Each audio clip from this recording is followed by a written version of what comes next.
August 14th, 1947, Karachi, midnight. A new nation is born, Pakistan, the world's first country created explicitly in the name of Islam. Muhammad Ali, Jinnah thin, elegant, exhausted, stands before a crowd of thousands. He has spent 30 years fighting for this moment. He has tuberculosis that will kill him in 13 months. But tonight, he is finally victorious.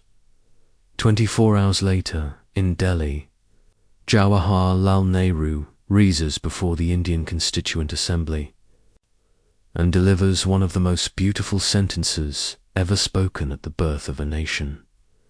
At the stroke of the midnight hour, when the world sleeps, India will awake to life and freedom, to nations, to dreams, to leaders who have struggled there.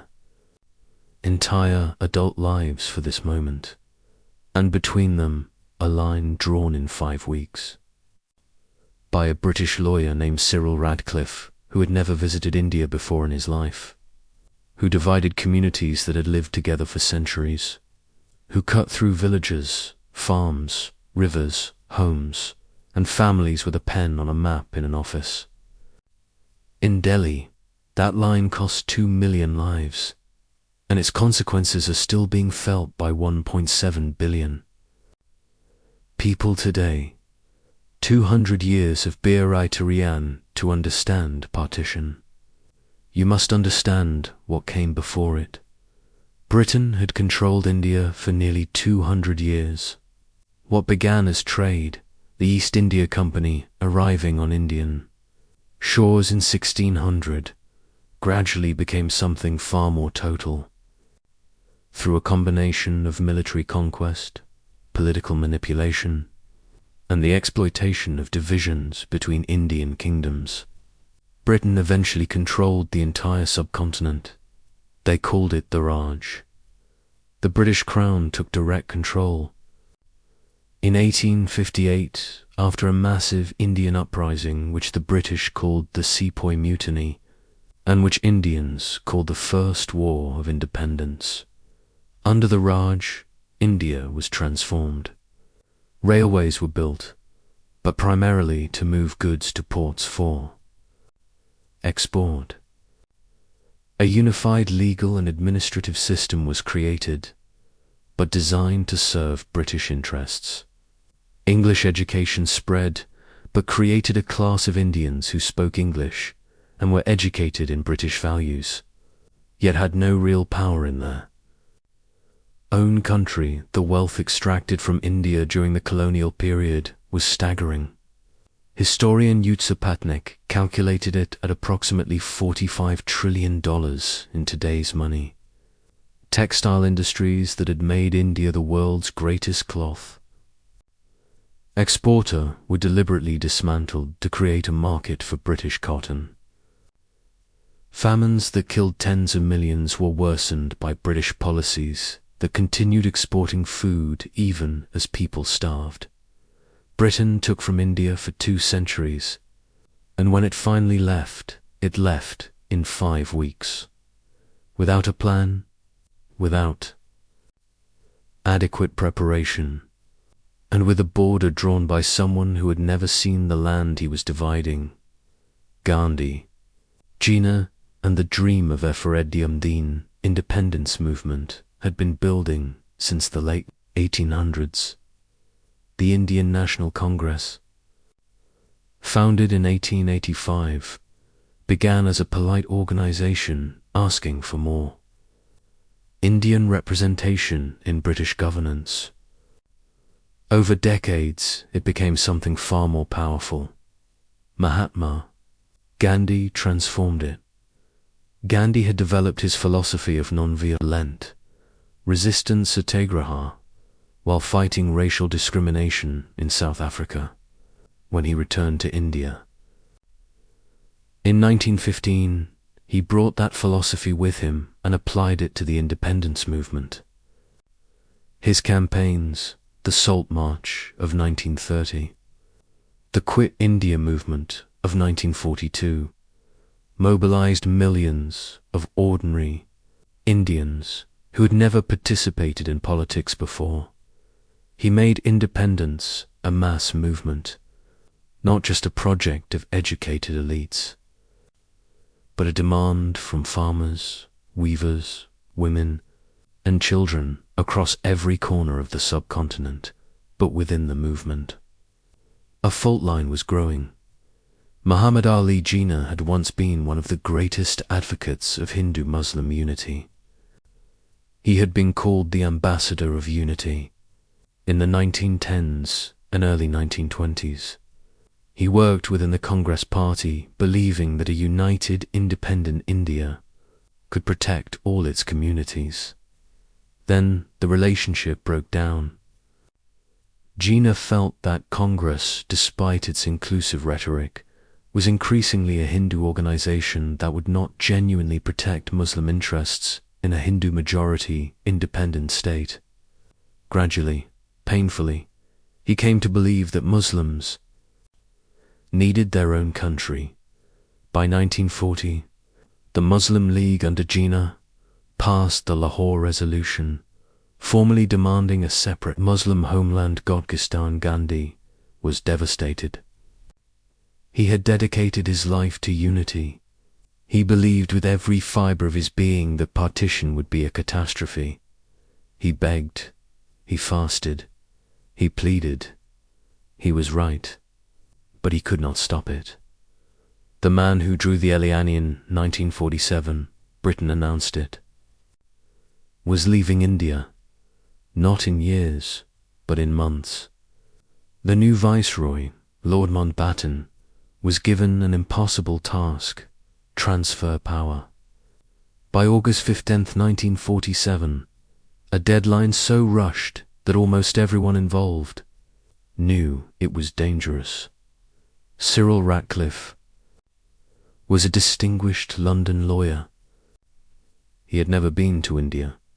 He had no particular expertise in Indian geography, culture, religion, or the complex communal distributions of population across Punjab and Bengal, the two provinces that would have to be divided. He arrived in India in early July 1947. He was given 5 weeks. He worked from maps in an office in Delhi. He rarely travelled to the regions. He was dividing.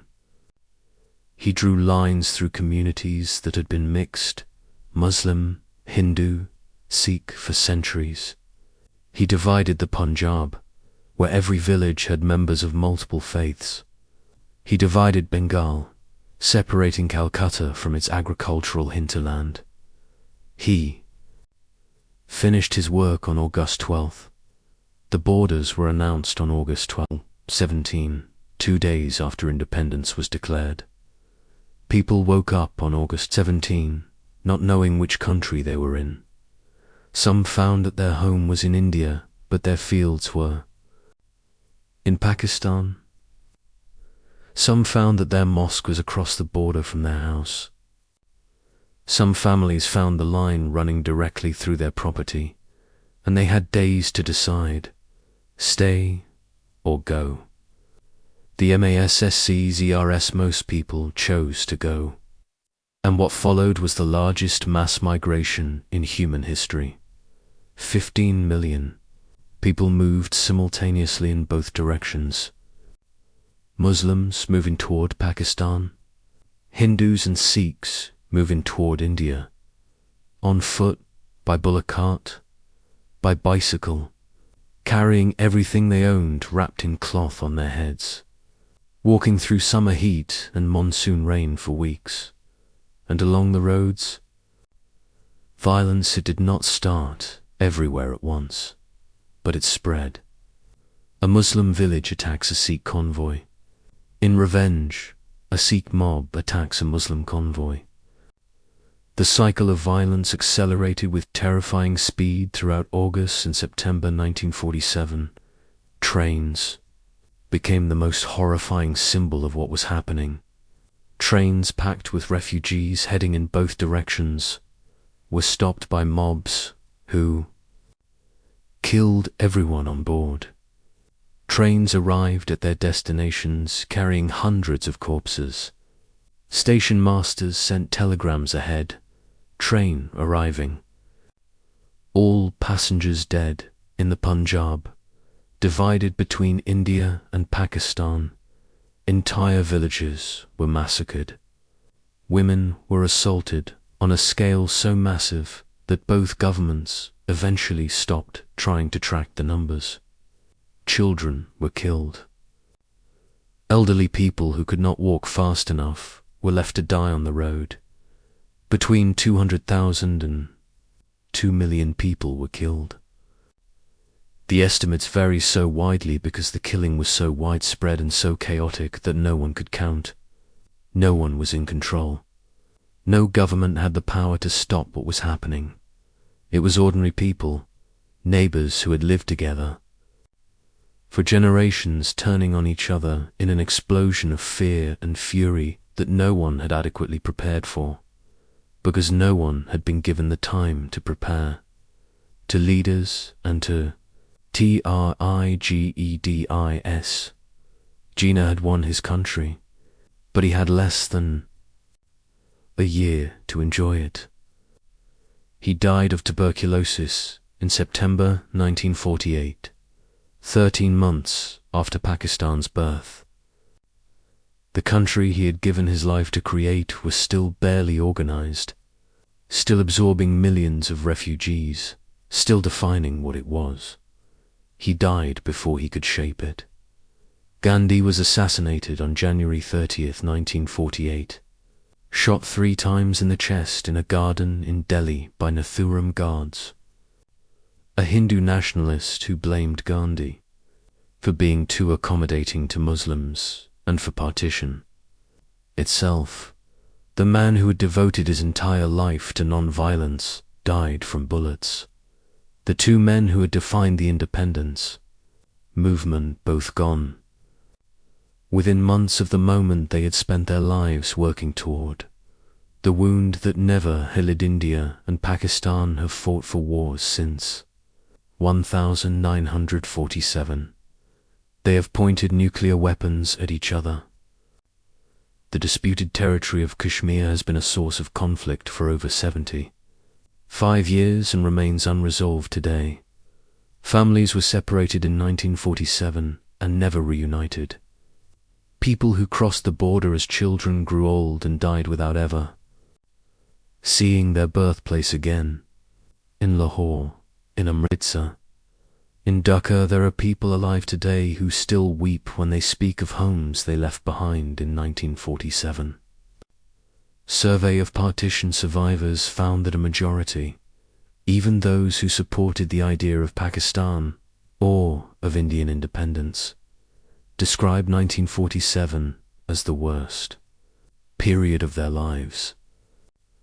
Not the best, not liberation. The worst because the freedom came wrapped in fire. 1.7 billion people, Pakistani, Indian, Bangladeshi, carry the partition of 1947 in their identity, their politics, their family stories, and their understanding of who they are and who their neighbors are. It is not ancient history. It is living memory. There are people alive today whose parents crossed that border on foot. The line Cyril Radcliffe drew in 5 weeks. The line he reportedly never looked at again after leaving India. The line he refused to speak about publicly for the rest of his life is still the most consequential border drawn in the 20th century.